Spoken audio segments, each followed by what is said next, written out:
اور اسی لیے میں نے کہا کہ اگلے 9 سے 10 ہفتے اس ملک کے لیے بہت اہم ہیں.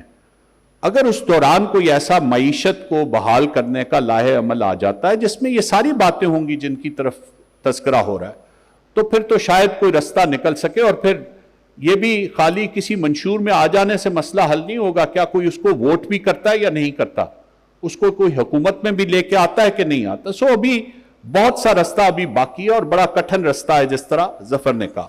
ریمیٹنسز کی حد تک آپ کی بات بالکل درست ہے, اور یہ کسی بھی ملک میں میں سمجھتا ہوں جتنے چین سے باہر کام کرتے ہیں شاید ان میں سے کوئی بھی نہیں کرتا, لیکن ایک سرٹن وقت کے بعد آ جاتے ہیں. ہندوستان ہمارے سامنے بہت بڑی مثال ہے. امریکن اسٹیٹ ڈپارٹمنٹ سے لے کے امریکہ کے جتنے اہم محکمے ہیں ان میں سارے ایکسپیٹ انڈینز کام کر رہے ہیں. سو کوئی بھی یہ نہیں کہتا کہ انہیں باہر نہیں جانا چاہیے, ضرور جانا چاہیے. ہماری بدقسمتی یہ ہے کہ ہم انسکلڈ لوگوں کو باہر بھیجتے ہیں.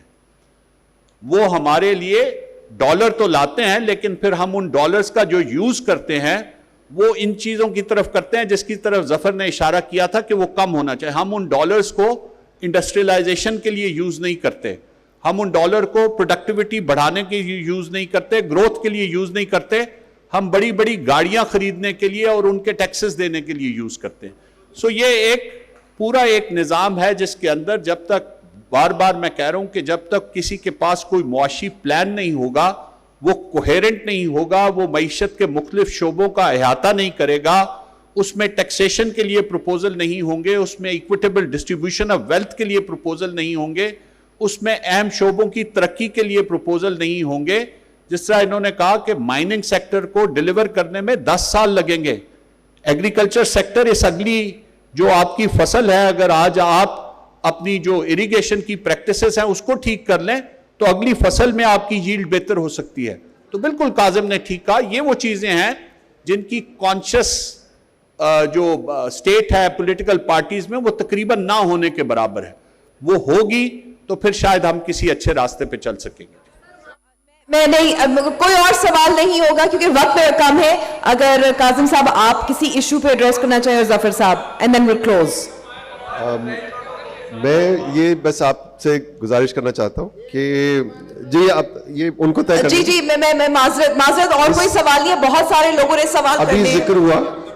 بالکل, دیکھیں میں پلیز میں کہوں گی, میں یہاں سیشن کو اب کلوز کر رہی ہوں کیونکہ جی میں دوبارہ سے درخواست کر رہی ہوں کہ آپ پلیز بیٹھ جائیے, آپ پلیز بیٹھ جائیے.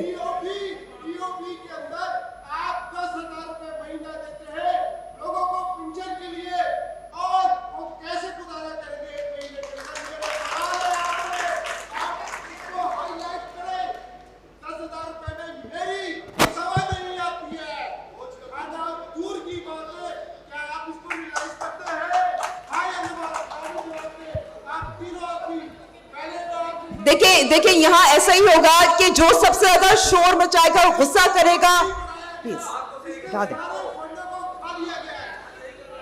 وہ بات صحیح کر رہے ہوں گے, لیکن کیونکہ ہمارے پاس وقت ہے, ایک سوال پینشنز کے حوالے سے ہو چکا ہے, یہ ریپیٹیشن ہے, کوئی 4-5 اور لوگ ہوں گے جو سوال کرنا چاہیں گے. میرے خیال میں کہ ایک مسئلہ یہ بھی ہے کہ سنا نہیں جاتا جب ایک درخواست پولائٹلی کی جاتی ہے. ویری کوئکلی اگر کاظم صاحب اور ظفر صاحب, and then we close it. میں معذرت کرتی ہوں, مجھے آپ یہ میں کہوں گی کہ آپ دیکھیں کہ لوگوں میں کتنا غصہ ہے اس وقت, مہنگائی کی وجہ سے جو معیشت کا حال کر دیا گیا ہے, اور یہ جو غصہ ہے, میں امید کرتی ہوں کہ آپ اس وقت جب الیکشن ہوں گے, جب ریلیز ہوں گی, جب لوگ آپ کے پاس ووٹ لینے آئیں گے, ان پہ بھی ضرور نکالے. یہ تو ہم تھوڑے پرسکرپشنز بتا رہے ہیں. جی خاموشی پلیز, خاموشی. سیاستدانوں کے بارے میں جو سوال ہوا ابھی یہاں پہ, ایک سوال کے ساتھ یہ بھی کہا گیا کہ بھائی جب راکٹ جا رہا ہوتا ہے اوپر, جب راکٹ بھیجنا ہے نا چاند پہ, تو وہ جو سائنٹسٹ اس کا کام جانتا ہے نا, اس کی بھی سن لینی چاہیے.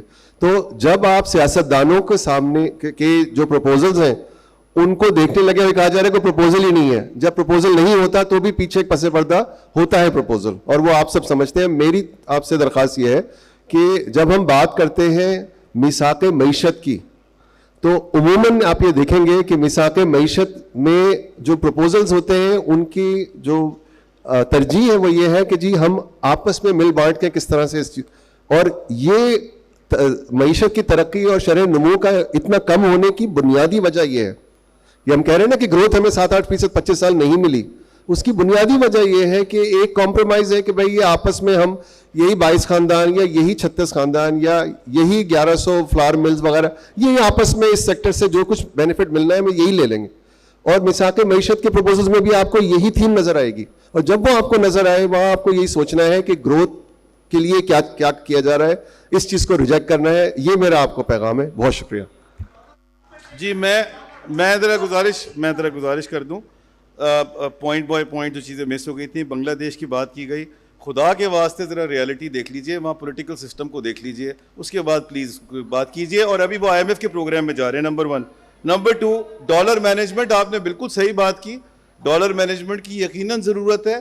ہم بہت obsessed ہیں with the western formula and prescriptions کہ جی ہمیں جو ہے وہ سب کو چھوڑ دینا چاہیے اور everything should be market driven. پہلے مارکیٹ تو ڈیولپ ہو جائے. Market and regulation have to work in tandem and then these things will start falling in place. Pension پہ بات ہوئی, آپ نے پینشن پہ بات کی. دیکھیے پینشن کا معاملہ یہ ہے کہ in the overall scheme of things pension جو ہے وہ بہت تھوڑا سا کنٹریبیوشن ہے. اگر میں سارے بجٹ ملا لیتا ہوں اپنے صوبے کے اور فیڈرل گورنمنٹ کے تو وہ میئرلی 1.6 ٹریلین بنتا ہے, اور اگر میں فیڈرل گورنمنٹ لے لیتا ہوں تو وہ 800 بلین بنتا ہے. Having said that, it is still untenable and it will be a problem.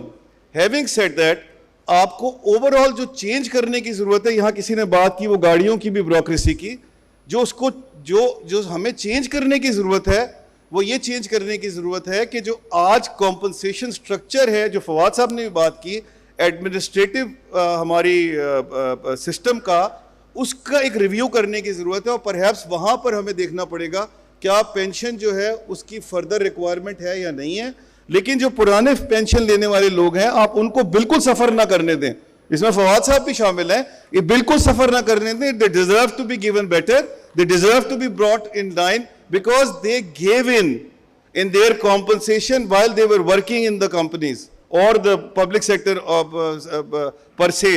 Therefore they deserve to be compensation better as far as, but overall ایک جو ہمارا ریکوائرمنٹ ہے وہ یہ ہے کہ ہمیں اس کو ایک کمپنسیشن سٹرکچر کو چینج کرنا پڑے گا اور پروڈکٹیوٹی کی طرف جانا پڑے گا, سائز کم کرنا پڑے گا, جیسے امبر بھی کہہ رہی تھی, آف دا انٹائر بیوروکریسی. اور ایک میں اور گزارش کر دوں, جو آپ نے ریمیٹنسز کی بات کی تھی, دیکھیے ریمیٹنسز کی حد تک جو سب سے امپورٹنٹ بات ہے فواد صاحب نے وہ کور کر لی ہے. میں صرف ایک چیز کہوں گا جو کاظم صاحب اور فواد صاحب دونوں نے کور کی ہے, 92% آف آر GNP جس کو گراس نیشنل پروڈکٹ کہتے ہیں, 92% of that goes into consumption. جس ملک میں لوگ ڈالرز کو کھا رہے ہوں, جو آپ بھی بات کر رہے تھے, اس میں ڈالر کیسے نیچے آئے گا ذرا مجھے سمجھا دیجیے. آ ہی نہیں سکتا نیچے, آپ کی ایکویشن ہی اپ سائڈ ڈاؤن ہے. تو لہٰذا اس کو ہمیں یہاں سے بڑھ کے اور پروڈکٹیوٹی کی طرف جانا پڑے گا, اور ڈالر کی یوٹیلائزیشن فواد صاحب کہہ رہے تھے ان کو پروڈکٹیو ایریاز میں لے جانا پڑے گا. میری حد تک ریمیٹنسز سے بیونڈ جو زیادہ امپورٹنٹ چیز ہے جس میں ہمارے لوگ باہر گئے ہیں وہ یہ ہے کہ وہ ہمارے امبیسڈر ہیں. ہمارے جو ڈپلومیٹس وہاں بیٹھے ہوئے ہیں اور امبیسڈرز ایمبیسیز میں بیٹھے ہیں وہ ہمارے امبیسڈر نہیں ہیں. ہمارے جو لوگ وہاں گئے ہیں وہ ہمارے امبیسڈر ہیں. آپ انڈیا کی ایگزامپل دیکھ لیجئے, لہٰذا ان کو پروموٹ کیجئے, ان کو سپورٹ کیجئے. شکریہ.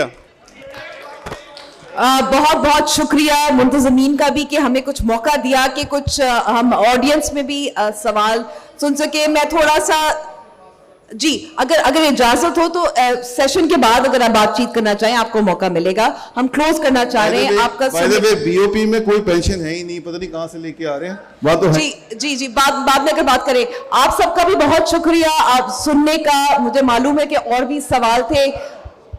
اگر ایک میں کنکلوژن نہیں اگر آپ لوگوں نے بات چیت کرنی تو آپ کر لیں.